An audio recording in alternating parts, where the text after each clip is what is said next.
चित्तेभ्यः। प्यारे बंधो, छठाला ग्रंथ के अंदर पंडित दौलत राम जी ने पहले ढाल में चतुर्गति भ्रमण का बताया कि चारों गतियों में भ्रमण करके क्या प्राप्त किया। आज के बाद दूसरी ढाल में चतुर्गति भ्रमण के कारण मिथ्या दर्शन, मिथ्या ज्ञान, मिथ्या चारित्र, इसके कारण से भ्रमण होता है। अब उससे बचने का उपाय क्या है? तो रत्नात्रय की प्राप्ति उसके बचने का उपाय है। उस रत्नात्रय का कथन करते हुए यहाँ पर बता दिया था, सबसे पहले बताया गया था आत्म को हित हित सुख सो सुख आकुलता बिन कहिए, आकुलता शिव माय न ताते शिव मग लागो चाहिए। अर्थात मोक्ष में आकुलता नहीं, इसलिए हे भव्य जीवो मोक्ष में लगना चाहिए। और मोक्ष क्या है? तो सबसे पहले मोक्ष के लिए रत्नात्रय का स्वरूप बताया था। पर द्रव्यनते भिन्न आप में रुचि सम्यक तो भला है, ये सम्यक दर्शन और आप रूप को ज्ञान पनो तो सम्यक ज्ञान कला है। ये सम्यक ज्ञान होया और आप रूप में लीन रहे फिर सम्यक चारत होई। ये सम्यक चारत, इस प्रकार से रत्नात्रय ही मोक्ष मार्ग है, ये तो बता दिया निश्चय से। अब व्यवहार मोक्ष मग सुनिए, हेतु नियत कौश होई। ये निश्चय का हेतु व्यवहार है, उस व्यवहार रत्नात्रय के आधार पर यहाँ आगे आगे चल के बताते जा रहे हैं। कल यहाँ पर बता दिया था सकल द्रव्य को बाह्य जास में सो आकाश पछानो। आकाश किसे कहते हैं? जिसमें जहाँ तक सारी द्रव्य पाई जाती हैं और उसके पश्चात नियत वर्तना निस्दिन सो व्यवहार काल में पहचानो, और जिसमें निरंतर परिवर्तन हो रहा है ऐसा काल द्रव्य कहा गया है। इसके साथ यूँ अजीब अब आश्रव सुनिए। अजीब का पूर्ण कथन होने के बाद अब आश्रव का कथन करते हैं। मन वचन का योग त्रियोगा, जो मन वचन का तीनों योगों से मिथ्या आवृत्ति अरु कषाय परमाद सहित उपयोगा, जिसमें आश्रव के ये हेतु हैं कौन कौन से? एक तो मन वचन का से प्रवृत्ति से आश्रव होता है, दूसरा भाव आश्रव के जो हेतु अपने वहाँ पर पढ़ा करते हैं स्तुति में। पन मिथ्यात योग 15 द्वादश अवृत्ति जानो, पंचरु 20 कषाय मिले सब 60 द्रव्यन सो मानो। इस प्रकार से हाँ, ये 57 इस प्रकार से 57 भाव आश्रव के जो हेतु हैं वही इसमें बताए, मिथ्या अवृत्ति और कषाय और परमाद। इस प्रकार से आश्रव के हेतु हैं। आगे इसी बात को बताते हैं। 9 नंबर काव्य पढ़ते हैं। यही आत्म को दुख कारण ताते इनको तजिए, जीवे प्रदेश बंधे विधे सो बंधन कबहू न सजिए। समदम तें जो कर्म न आवे सो संबर आदरिए, तप बल तें विधे झरन निर्जरा ताहि सदा आचरिए।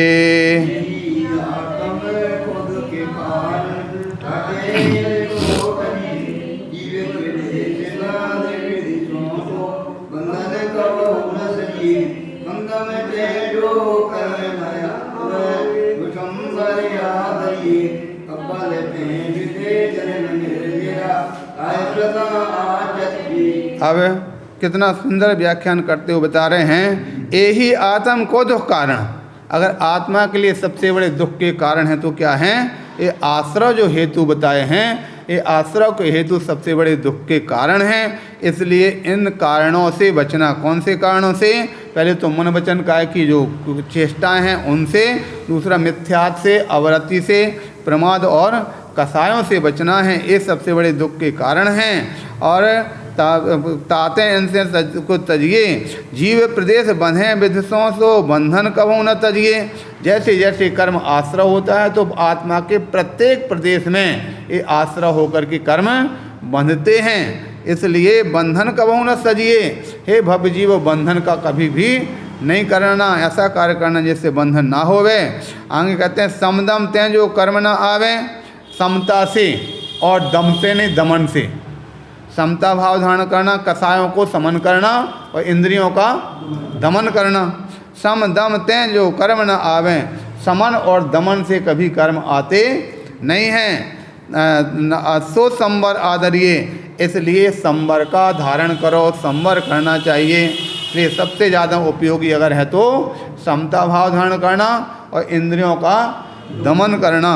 तप बल तें विध झरन निर्जरा, तप बल के द्वारा अक्रम क्रम से विधि पूर्वक कर्म की निर्जरा होती है, कर्म झड़ते हैं। ताह सदा आदरिए, इसलिए हमेशा इन दोनों का आदर करो। किसका? संवर का और निर्जरा का, इनका आदर करना चाहिए, जिससे हमारे कर्म की निर्जरा हो सकते हैं। अंत एक का बोली के अपनी बात समाप्त करेंगे। सकल कर्म तय रहत अवस्था, सो सेवे सुख स्थिर सुखकारी, यह विधि जो सरधा तत्वन की, सो सामिकित व्यवहारी। देव जिनेन्द्र गुरु पर ग्रह बिन, धर्म दया जुते धारो, एहु मान समेकित को कारण, अष्ट अंग जुते धारो।